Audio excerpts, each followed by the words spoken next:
जानकारी के लिए हमारे सहयोगी दिल्ली से राजकुमार जुड़ चुके हैं। राजकुमार, दिल्ली में कोरोना को लेकर किस तरह के हालात बने हुए हैं, कोरोना गाइडलाइंस का किस तरह से पालन वहां पे किया जा रहा है? प्रदीप्ता, दिल्ली की यदि बात करें तो दिल्ली को संचालित करने के दिल्ली में जो दिल्ली की जनता है उसके स्वास्थ्य सेवाएं उपलब्ध कराने के लिए दिल्ली सरकार जिन अस्पतालों का संचालन करती है वो 11 अस्पताल हैं। उन 11 अस्पतालों को पूरी तरीके से बिल्कुल कोविड के तहत जो मानक हैं उन मानकों के तहत उनको सब सुसज्जित कर लिया गया है। वहाँ पर लोगों का इलाज किया जा रहा है।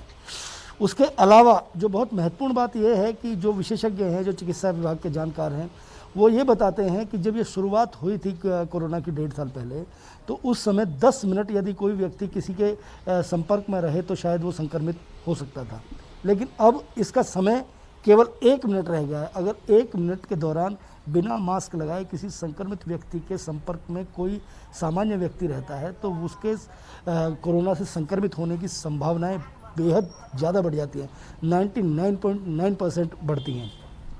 ऐसी स्थिति में लोगों के लिए बहुत ज़रूरी हो गया है कि वो मास्क लगाएं, उचित दूरी बनाएं तथा कोरोना के जितने भी गाइडलाइन हैं उनका पालन करें। दिल्ली की यदि बात की जाए, दिल्ली में ISBT जो बस अड्डा है, उस बस अड्डे से पंजाब और हरियाणा की तरफ जाने वाली बसें चलती हैं। उसके अलावा आनंद विहार से पूरे पूर्वी उत्तर प्रदेश के अलावा उत्तराखंड के जो कोटद्वार और नैनीताल है उस तरफ बसें जाती हैं। कल की स्थिति यह है, कल हम मौके का मुआयना करने के लिए गए तो वहाँ की स्थिति कल हालात और इतने बदतर रहे कि लोग बसों में 50% सवारियों के साथ लोगों को सफ़र करना चाहिए, लेकिन उसके बावजूद भी लोग उसके अंदर सीटों के अलावा छतों पर भी सफ़र कर रहे थे।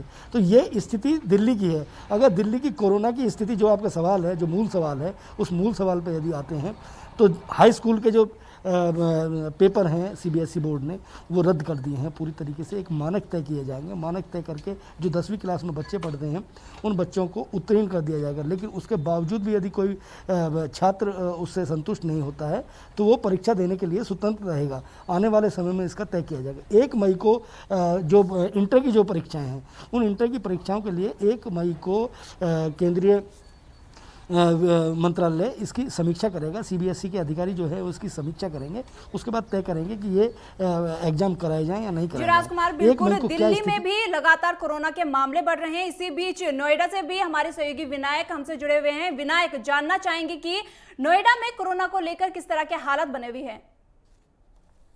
जी, आपको बता दूं कि लगातार जो है कोरोना के मामले तेजी से बढ़ते निकल करके आ रहे हैं। अगर बात करें 24 घंटे पहले की तो 480 के करीब जो है एक साथ में 24 घंटे में मरीज कोरोना के निकल के सामने आए हैं। और साथ ही बात करें तो स्वास्थ्य विभाग की और जिला प्रशासन पूरी तरीके से जो है तरह तरह की गाइडलाइन जारी करने में जुटा हुआ है। आज भी बात करें तो पंचायत चुनाव को लेकर के लगातार जो है पुलिस प्रशासन एकदम सतर्क पर है और लोगों से अपील कर रहा है, आप सब वोट करने आ रहे हैं तो कृपया करके जो कोविड की गाइडलाइंस है उनको पूरा करते हुए आए, मास्क और सैनिटाइजर अपने साथ लेकर के आए। और साथ ही साथ नोएडा पुलिस प्रशासन की तरफ से जहां भी बूथ बनाए जाएंगे वहां पर सोशल डिस्टेंसिंग के साफ तौर पर ख्याल रखा जाएगा। इसी के साथ साथ लगातार जो कोरोना के मामले निकल करके सामने तेजी से आ रहे हैं उसको लेकर के वैक्सीन की कार्रवाई भी बहुत तेजी से की जा रही है। लगातार गौतम बुद्ध नगर में 4,000 से 4,500 के करीब जो है लोगों को वैक्सीन लगाई जा रही है कि जिससे कि कोरोना के जो लगातार तेजी से मामले गौतम बुद्ध नगर में निकल करके आ रहे हैं वो कम किए जा सके। इसी के साथ साथ नोएडा पुलिस के द्वारा जो है नाइट कर्फ्यू भी लगातार जो है बॉर्डरों पर जिनको इमरजेंसी काम है उन्हीं को ही नोएडा में एंट्री दी जा रही है दिल्ली की तरफ से। और साथ ही साथ जो पब्लिक सिटी एरिया है वहां पर पुलिस जो है लगातार जो है रात में और दिन में लगातार लोगों को अपील कर रही है, जागरूक अभियान चला रही है तरह तरह तरीके से कि लोगों को एक जागरूक फैल सके, जो कोरोना के मामले निकल करके सामने तेजी से आ रहे हैं वो कम हो सके। सबको अपील कर रही है कि मास्क और सैनिटाइजर जो है लेकर के चले। कहीं ना कहीं जो पुलिस प्रशासन अपनी तरफ से जितनी भी चीजें हैं वो कोशिश कर रहा है कि जो मामले बढ़ रहे हैं उसको कम किया जा सके। स्वास्थ्य विभाग और जिला प्रशासन और नोएडा कमिश्नर की तरफ से जो है लगातार वीडियो कॉन्फ्रेंसिंग के द्वारा बैठक की जा रही है, अधिकारियों के साथ बातचीत की जा रही है और कोशिश यही की जा रही है कि जो मामले बढ़ के तेजी से आ रहे हैं वो कम किए जा सके। जी, अब गुरुग्राम से भी हमारे सहयोगी जुड़ चुके हैं। सूरज, जानना चाहेंगे कि गुड़गांव में कोरोना को लेकर किस तरह के हालात बने हुए हैं, वहां पर कोरोना गाइडलाइन का किस तरह से पालन किया जा रहा है?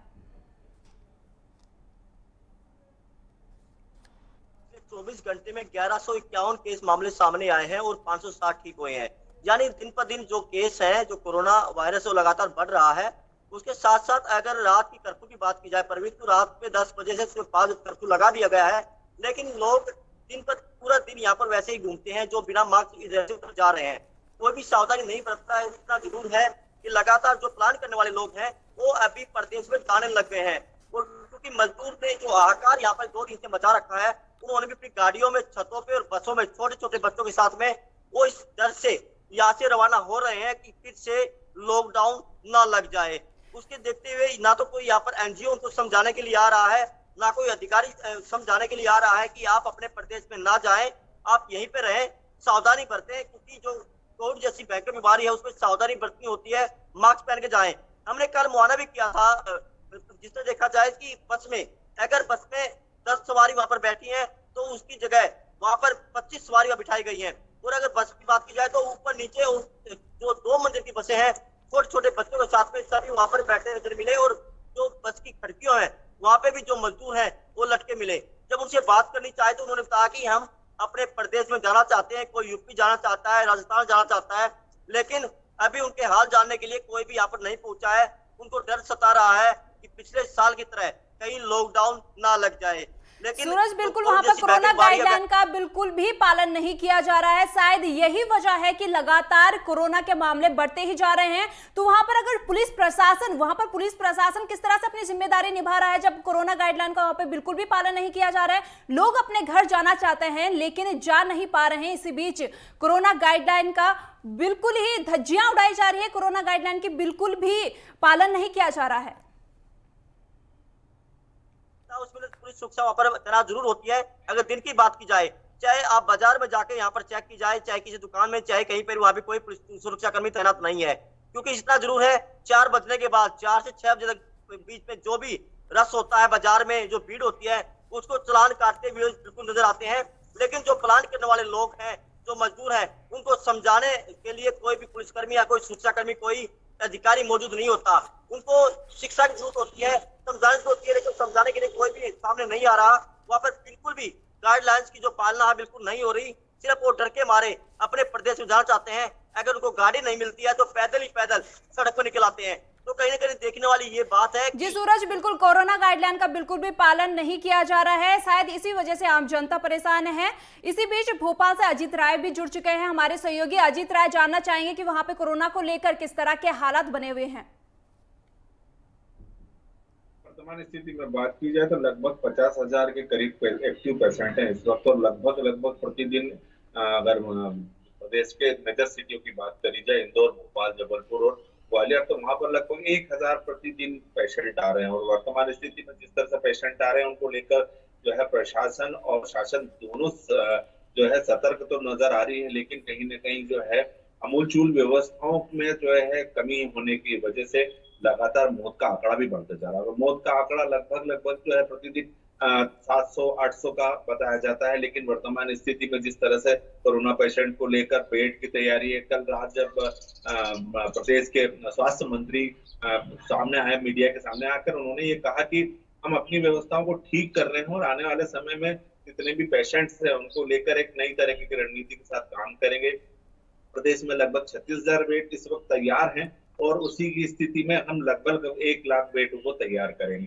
कोरोना को लेकर जिस तरह की गाइडलाइन मध्य प्रदेश सरकार आए दिन बदलती रहती है, उसको लेकर भी असमंजस की स्थिति बनी हुई है। वर्तमान में अगर देखेंगे तो भोपाल में जिस तरह से एक धारा 144 लगाई थी, उसमें फिर छूट दी गई, फिर कोरोना कर्फ्यू के नाम पर कई लोगों को आने जाने की जो है रियायत दी थी। इसको लेकर कहीं ना कहीं अजीत, बिल्कुल कोरोना गाइडलाइन भी बदली जा रही है, लेकिन आम जनता के लिए ही सरकार यह कदम उठा रही है। बहुत बहुत धन्यवाद आप सभी का इन तमाम जानकारियों के लिए।